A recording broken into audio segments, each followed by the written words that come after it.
The Unforgotten Melody. John Harrison's life had become a muted film, played on repeat.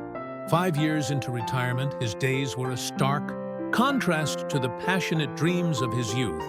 His routine was a simple one, waking at 7 a.m., brewing a pot of coffee, and reading the morning paper. The hours he spent in his rocking chair, gazing out the window, were peaceful, but filled with a quiet sense of loneliness. He often thought back to the time he dreamed of becoming a pianist. Back then, his fingers danced across the keys, and his music moved people. But life had other plans. The demands of providing for his family were heavy, and his dream faded under the weight of responsibility. John's home was a reflection of his life, tidy, but lacking warmth. In one corner of his living room, a dust-covered piano sat, an unacknowledged presence. It was a relic from a past he had sealed off. Occasionally, he would stare at it, a faint ache rising in his chest. But he always pushed the feeling away, convinced that the past was a closed book. Then one afternoon, he decided to clear out the attic. It was a time capsule of forgotten memories and dusty relics. He found old photo albums, rusty tools, and a faded jacket from his younger days. As he dusted off a pile of belongings, his hand landed on an old oak box. It was scuffed at the corners, and the wood was bleached from age.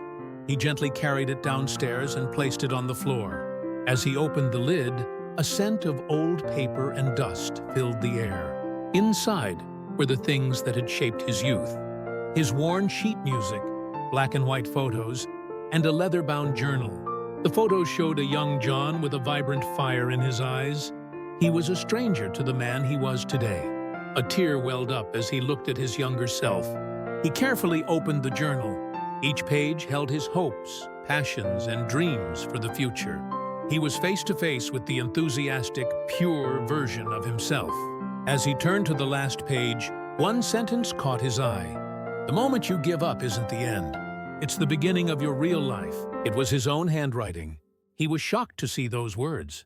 It felt as if his younger self was speaking directly to him. The heavy burden that had weighed on him for years suddenly lifted. It wasn't just a sentence. It was the secret solution he had been waiting for, a signal that he wasn't at the end of his life, but at the start of a new one. The next morning, John's routine was different. He walked to the piano and, for the first time in decades, lifted the cover.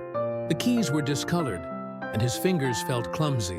As he laid them on the ivory, he opened the sheet music to a piece. He loved as a young man Schubert's Serenade. The first few minutes were awkward and halting, but his fingers slowly remembered the movements. The melody was imperfect, but his heart swelled with emotion. He practiced tirelessly, and his long-lost skill began to return. As the music flowed from the piano, his life began to feel alive again. His newfound passion didn't go unnoticed. His neighbor, Lisa, listened from her window. The beautiful melodies coming from John's usually quiet house were a surprise. One day, she found the courage to speak to him. "John, that piano music is just lovely. Did you used to play?" John was shy at first, but Lisa's warm smile put him at ease. "A long time ago, I had forgotten all about it. But you've started again. That's a beautiful thing." Lisa's words gave him the encouragement he needed. She suggested they organize a small neighborhood concert. "The community needs to hear this," she said. "We can create something together." John hesitated but eventually agreed, touched by her genuine invitation. They began to prepare. Lisa brought together a small choir, while other neighbors joined in with violins and flutes. Playing music with them, John began to open up. His life was no longer a solo performance. He found new friends through music and rediscovered a sense of community. A genuine smile now came easily to his face. The day of the concert arrived. A small stage was set up in the park, surrounded by his neighbors. John's heart raced as he walked toward the piano. He wasn't focused on a perfect performance, he played with his heart. The melody that flowed from the keys wasn't just music. It was a testament to a man's lost dream and his rediscovered hope. As he played, the choir sang, and the other instruments created a beautiful harmony.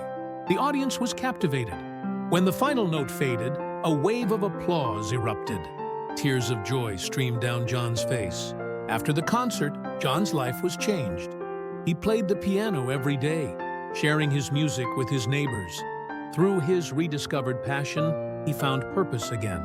His life wasn't an ending, it was a new beginning. As he looked out at the community that had embraced him, he felt a sense of peace. The curtain never falls on a life well lived. It simply rises on a new act. For him, the quiet years were just a long, beautiful interlude. Now, the unwritten melody was waiting, and he was ready to play.